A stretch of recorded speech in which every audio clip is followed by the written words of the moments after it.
The next James Bond movie. Everyone is waiting in steely, cold anticipation. More steely and cold than Daniel Craig's eyes. It's been a few years since No Time to Die came out. Daniel Craig's tenure as James Bond is over. Of all the James Bond movies, No Time to Die was definitely one of them.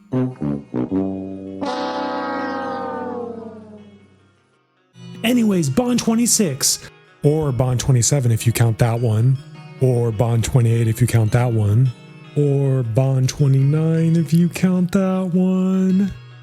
We don't talk about that one. Anyways, Bond 26, the next phase of the James Bond franchise after they rebooted Bond, did his origin story, and then killed him. Which actor should take on the Bond mantle?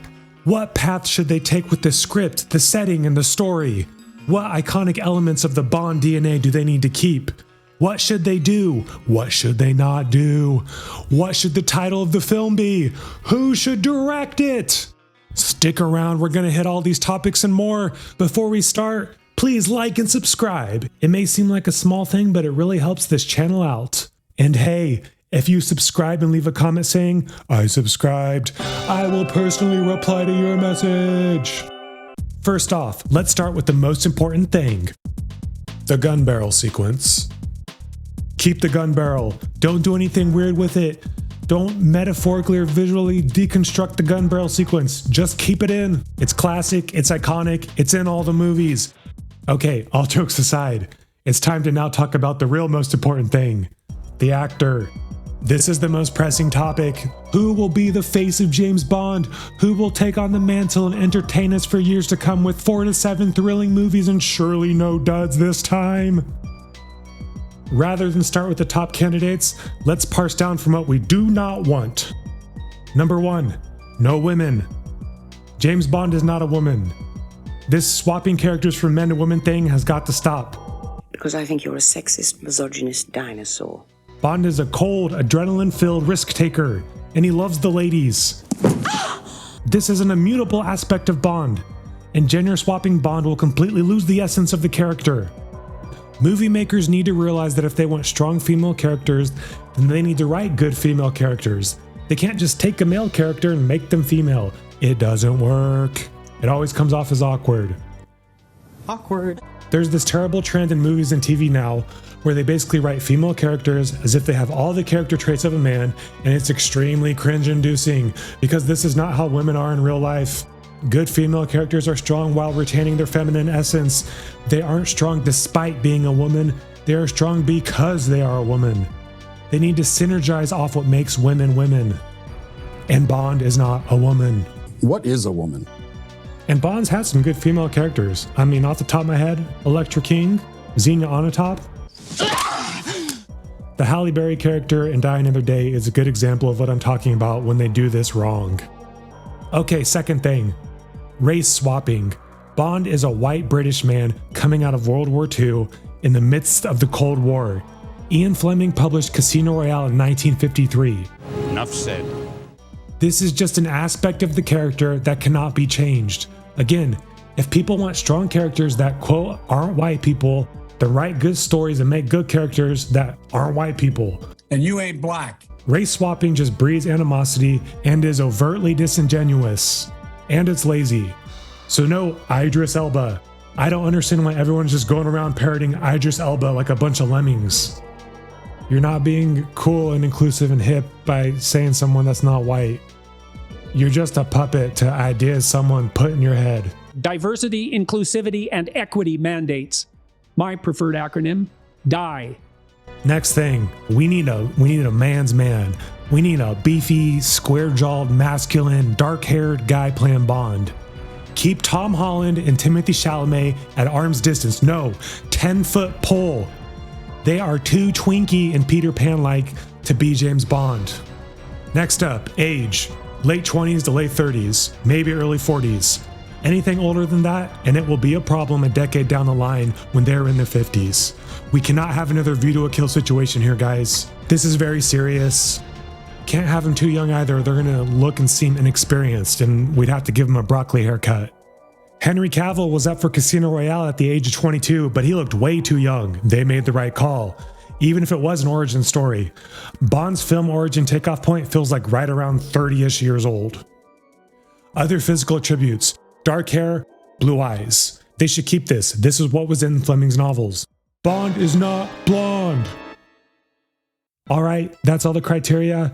We got it funneled down. Late 20s to early 40s, white European British guy with dark hair and blue eyes. Who are our top picks?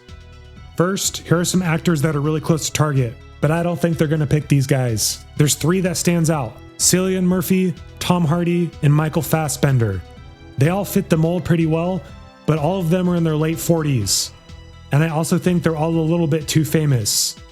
They're gonna want someone that's a little less developed. Another one is Tom Hiddleston. He's 43, but I think he's a little lacking in that rugged physicality for the role and a little bit too slender. Alrighty, after all of that, there are 3 people that really stand out to me as frontrunners. I would be very surprised if they don't end up picking one of these 3 people. Here they are. Number 1, Henry Cavill. Number 2, Aaron Taylor Johnson. And number 3, Richard Madden. I'll start with number 3 first, Richard Madden. Richard Madden's career really took off playing Robb Stark in Game of Thrones. He was epic in that role. He's got the Bond look, but I don't think he quite has the presence and the aura of Bond. His acting chops also aren't quite as good as Cavill or Taylor Johnson's. Number 2, there have been a bunch of rumors swirling about regarding Aaron Taylor Johnson, and all these tabloids saying Aaron Taylor Johnson was offered the role. They don't know, they're just getting you to click on their page. Don't fall for it. You are fake news. I never really took him seriously as a James Bond option until I saw this picture of him in a tux, and he totally looked the part. He's got a good pedigree. He was in Kick-Ass. He was in Avengers. He was in Tenet. He was in Godzilla. He was in one of the Kingsman movies. However, I don't think he really has any of that menace or the coldness that Bond needs. He kind of looks like a whiny millennial. All right, number 1, it's Henry Cavill. Henry Cavill has been developing his Bond portfolio for nearly a decade. He's been Superman. He did Mission Impossible. He did some spy action movies such as Argylle and the Ministry of Ungentlemanly Warfare. He was the Cavalrine. Cavalrine. The legends are true. He's got the chops, he's got the looks, he's got the experience. He can do action and he can do humor. He is my top pick for Bond. They should pick him. Okay, now that we've done the actor, let's kind of talk about the movie, story, script, setting, direction. There are a few different directions they can take the next era of Bond. So as far as a quote-unquote reboot goes, a reboot is inevitable. That is the sound of inevitability. The Craig universe is self-contained with both an origin story and a death story. They could just pick up pre-Craig back to having Bond just kind of being a persistent character, and then pick and choose what they want to reference from the old movies as they see fit. But I kind of think that would be awkward, and they're not going to do that after what they did with Craig. They're probably going to go back to this direction of having a persistent Bond universe, so they have all their ancillary media that they can throw into this universe as they see fit, alongside the main primary pillar that are the movies. So a reboot is likely a given. The question is, how do they do a reboot? I don't really think they should do another origin story. They just did the origin story with Daniel Craig, and the odds that they're gonna pop out something on par with Casino Royale's quality are slim to none. They should only go origin story again if they have something really original, some really unique idea to make it a bit more tantalizing. We don't need another Batman situation here, where they keep rebooting the movie over and over again with different actors, and then tell the origin story over and over and over and over again. Lashif is not on par with the Joker. You know, one thing they could do is just kind of start us off in the middle of Bond's career on a mission, just like what they used to do when they transitioned to actors, such as from Diamonds Are Forever to Live and Let Die, or A View to a Kill to The Living Daylights.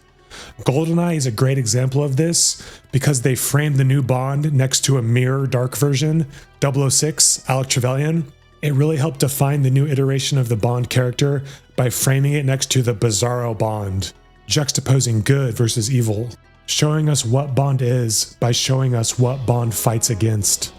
They could also go period piece on this. They've been talking about doing this for years. Time capsule us back to the 1960s, back when Bond was envisioned, back in the era of Bond in the Cold War after World War II. I think this is a really cool idea. You could go back and do some twists on some of Fleming's stories because they were written in that time period, but do them with a modern budget. But please be careful with the CGI. We don't need another surfing scene. The miniature work in GoldenEye was fantastic. I don't know why they went so hard on CGI 3 movies later. The problem with this is that there's a bit of the Bond legacy that gets lost with the period piece approach.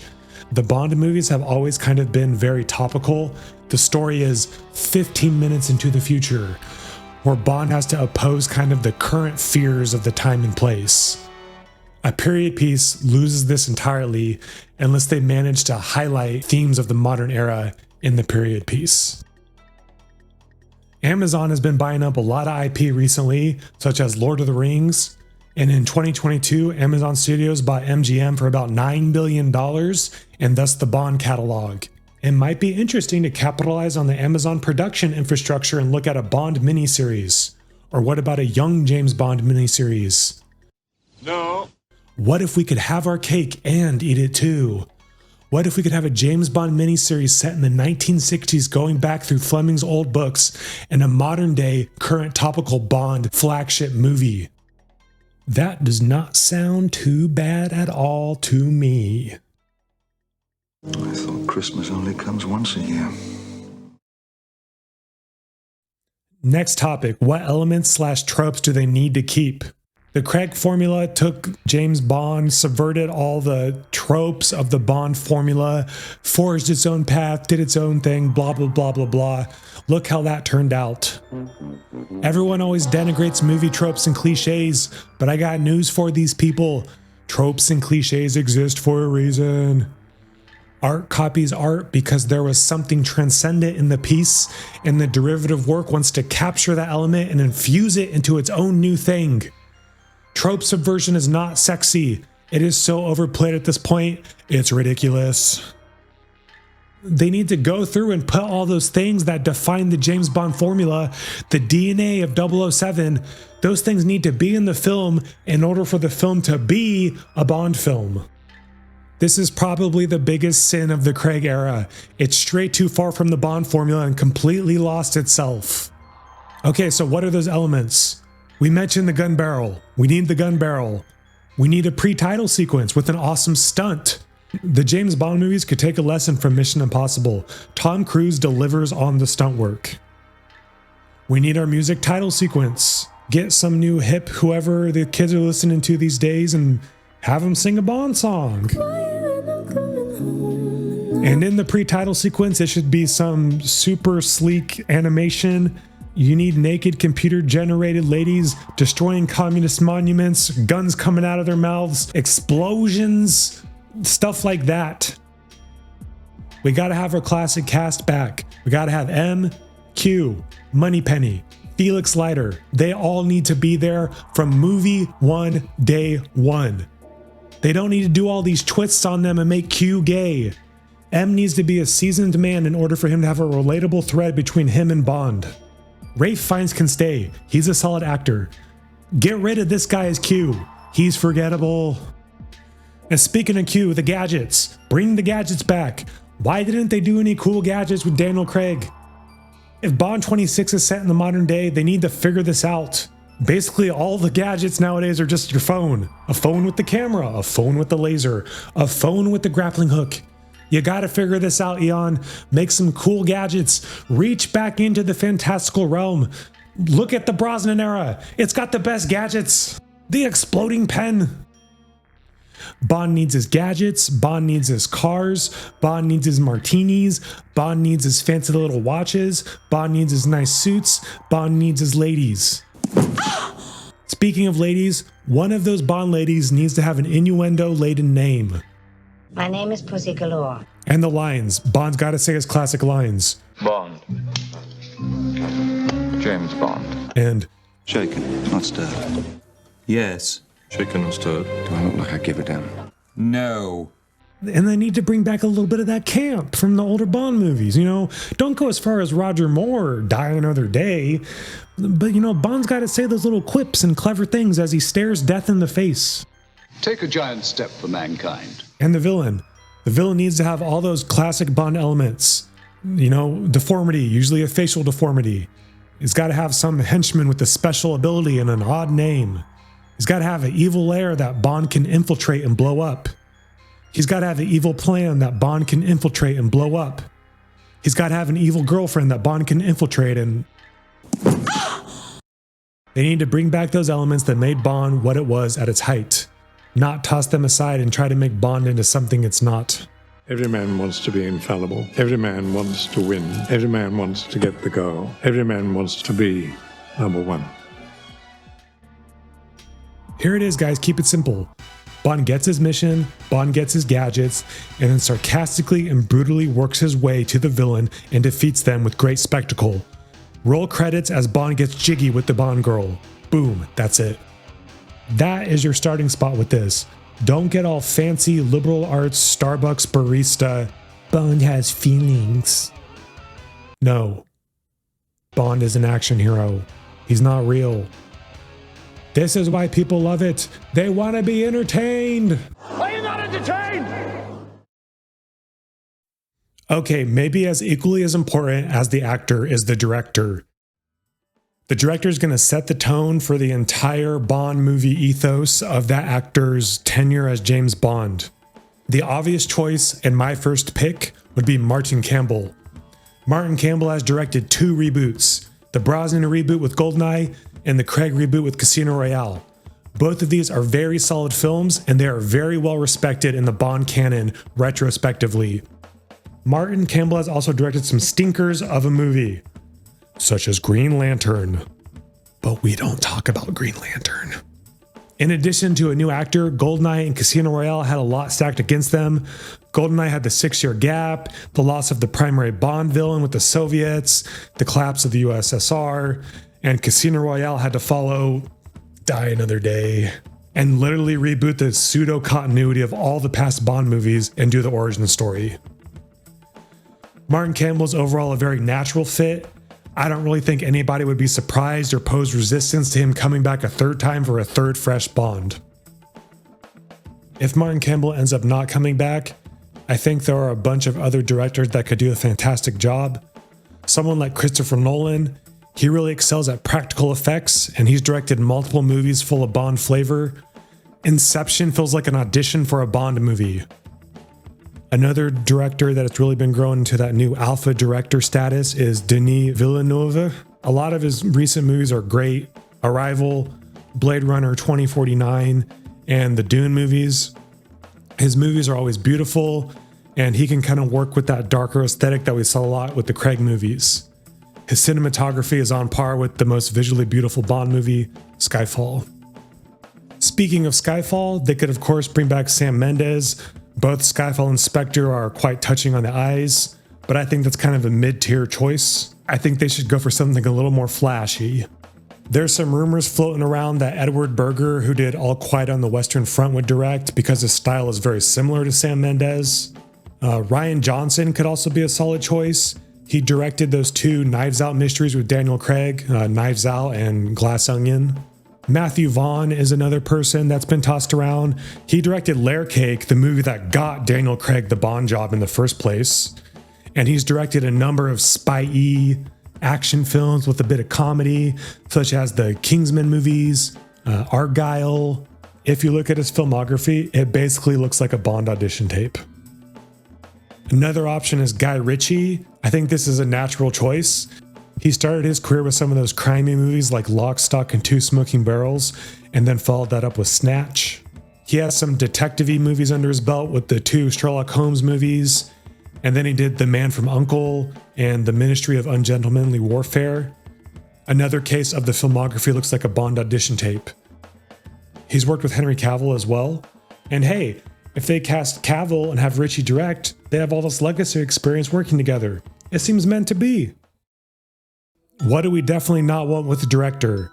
We don't want some woke, soylent, guzzling director neutering all that Bond energy any more than it was in No Time to Die.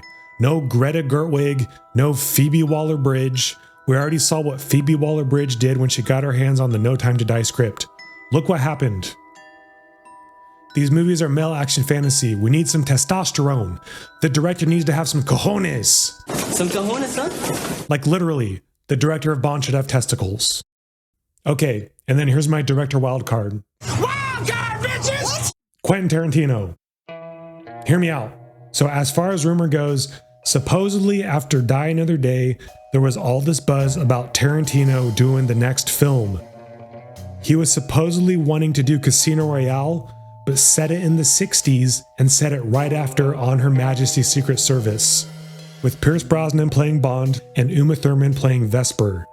So we could have had that fall in love, betray Bond love story from Vesper right after his wife died at the end of On Her Majesty's Secret Service. I love this idea. This seems like the type of deep character development that the producers were attempting with the Craig movies, but they could never achieve because they were changing directions every movie like a chicken with its head cut off. And furthermore, Quentin Tarantino swears up and down that he's only going to do 10 films. He has done 9. How awesome would it be if his final film is a James Bond movie? And you know what? Even better than that, say he does his 10th film, and then he goes into his retirement, and then they put it in the presses. He's coming back. He's coming out of retirement to do a Bond film. He broke his plan. Talk about good marketing. A Bond film so epic that legendary director Quentin Tarantino came out of retirement to direct one last time. Because it's so much fun, Chad. Get it? That will put butts in seats. And sit your ass down. I also want to talk briefly about the title song. One thing I noticed about getting older, you stop understanding the music the young people are listening to. I don't know what the young kids are listening to anymore. The Jonas Brothers? Justin Bieber? Oh my gosh, he's 30. Yeah, see, I have no idea. Billie Eilish's song was really good in No Time to Die. Her music seems all right. I'll just say that what we don't want is some rap or hip hop abomination. We need melody, guys. We need the movie orchestration doing those little innuendos of the title song motifs to frame the scenes in the movies. That stuff is good. Look, I listened to rock and roll died. They claimed it wouldn't die, but it did. Thanks, Napster. You guys remember Napster? Remember LimeWire? Gosh, just wrap me up and put me in the grave, someone. How old are you? Okay, look, I looked up the top artists of today as of September 2024. I don't know who any of these people are. Taylor Swift. Lord help us, not the Swifties. Post Malone. Do Post Malone. He's got some good stuff. Post Malone Bond song, but no rap. Okay, you probably weren't expecting this, but I got a lot to say about the movie title. The title is really important. It's like the first thing you hear about the movie. The title doesn't have to be directly related to the movie. I'm ambivalent on this. Sometimes they directly reference something in the movie, a la Goldeneye. Sometimes it's just some slick collection of words like No Time to Die. There are only 5 Ian Fleming Bond titles remaining if they want to use one of those for the movie. Those 5 are The Property of a Lady, The Hildebrand Rarity, Risico, Berlin Escape, and 007 in New York. Okay, right away, let's just kick out the ones they can't do because they don't have any pizzazz. That's Berlin Escape and 007 in New York. Berlin Escape was the alternate name for The Living Daylights when Fleming was working on the story, alongside the name Triggerfinger. Note that Octopussy and the Living Daylights short story collection was published posthumously after Fleming's death, so it is unknown what the final title would have been. It seems weird to anchor the reboot around escaping the capital of Germany in the modern age, unless they want to go period piece with this, in which case it would be cool if it takes place right after World War II, and there is something with the Soviets or secret ex-Nazis in East Berlin or something. Killing Nazis. 007 in New York just sounds like a travelogue. The Hildebrand Rarity sounds awkward, like some kind of old collectible coin or vintage alcohol. Actually, maybe that's a good idea. Bond does love his martinis. This short story is from Your Eyes Only. In the story, the Hildebrand rarity is referring to a type of squirrelfish that's like pink and black. I don't think this would work as a reboot movie #1 title, but if they go connected universe again, a la the Craig era, they could set this up in movie 1 and maybe it could work for one of the later movies. Property of a Lady is another short story in Octopussy and the Living Daylights collection. I think that this could be a strong contender and it fits kind of the existing canon of names. This was actually the working title of Timothy Dalton's 3rd Bond film before it got put on ice due to that big legal mess that put the series on a 6-year hiatus between License to Kill and GoldenEye. Besides Property for a Lady, my other favorite title is Risico. It comes from the Italian word for risk, and it's from the From Your Eyes Only short story collection. I think this sounds like a good title, kind of like an exotic location or like a villain's name or something. I think this one's got some other stuff going for it too. The Bond producers / Eon Productions seem to have a really great relationship with Italy. Italy was featured in 4 of the 5 movies in Craig's Bond catalog, Skyfall excluded. They probably gave him great tax breaks. And the Bond movie return on investment has been steadily declining over the past several movies, with No Time to Die being the worst ROI. As much as I hate to say it, the reality is that the movies exist to make money, and Eon is not some massive entity that can afford to take a loss on their flagship franchise, the one that should be lining their pockets, not draining them. So Italy and Risico seems like a decent contender if they want to drum up some of the Fleming nostalgia for another Bond relaunch. Maybe they could just do that thing that they did with so many of the other Bond movies where they just take words like kill or die or live, plus blank, and make some title with it and include risk or Risico in the name. Something like this: risk of living, a risk to kill for, to live is to risk of no return, no risk to die. That's probably too close to No Time to Die. If they want to look at the other Bond novels not written by Fleming, there's some other decent titles in those. I combed through them. I'll just list some of them off. Nobody Lives Forever, Icebreaker, Scorpius, Broken Claw, Seafire, and Death is Forever, 0-10, High Time to Kill, and Never Dream of Dying, Shoot to Kill, Forever in a Day, With a Mind to Kill, and this is a good pun, Trigger Mortis. I like that one. They could also take the name from one of the Bond games, such as Agent Under Fire, Nightfire, or Everything or Nothing. Maybe even tie it in with the remaster or remake of the game. Maybe they could do Everything or Nothing and then cast William Dafoe as the villain in the movie as well. That sounds pretty good. Okay guys, we're coming to the end of the video, and the question remains, where is the new movie? The truth is, nobody really knows. Eon is working on a bunch of pet projects, such as backing a film adaptation of Othello featuring Daniel Craig. Snooze. I want more of this. And less of this. Eon is probably trying to diversify the cookie jars that their hands are in, because frankly the film industry is not in good shape nowadays. The reality is, most films that come out are terrible. When is the last time you saw an absolutely amazing movie? Before 2020 probably? Kids nowadays are on their phones, they're on YouTube and TikTok, or they're playing video games instead of devoting 2+ hours to sit quietly and watch a mediocre movie for $20. Barbara Broccoli and Michael G. Wilson, who are the co-producers of the Bond film since GoldenEye, when Albert Broccoli stepped down, haven't given any public updates on the status of the movie in a long time. In 2022, Barbara Broccoli said, "We're working out where to go with him. We're talking that through. There isn't a script and we can't come up with the next one until we decide how we're going to approach the next film, because really, it's a reinvention of Bond. We're reinventing who he is, and that takes time. I'd say that filming is at least 2 years away."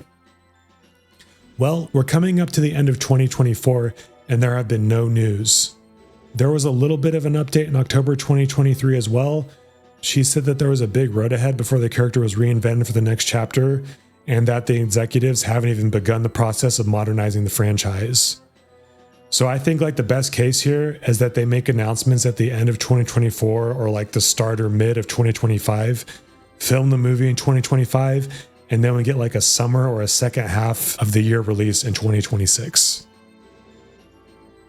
And yeah, I'm really looking forward to it. I love the James Bond films. I grew up with them. They're great, fun popcorn flicks. Let's see what they do. Let's hope they go back a bit to the classic Bond formula, away from what they did with Daniel Craig's movies. Okay, this was supposed to be a 10-minute video, and we are sitting at 30 minutes. If brevity is the soul of wit, I am Simple Jack. I ain't got a good brain. If you made it this far, thank you very much for watching. Please drop down into the comments and let me know what you think about the next Bond. All right, that's about all. Have a stellar day.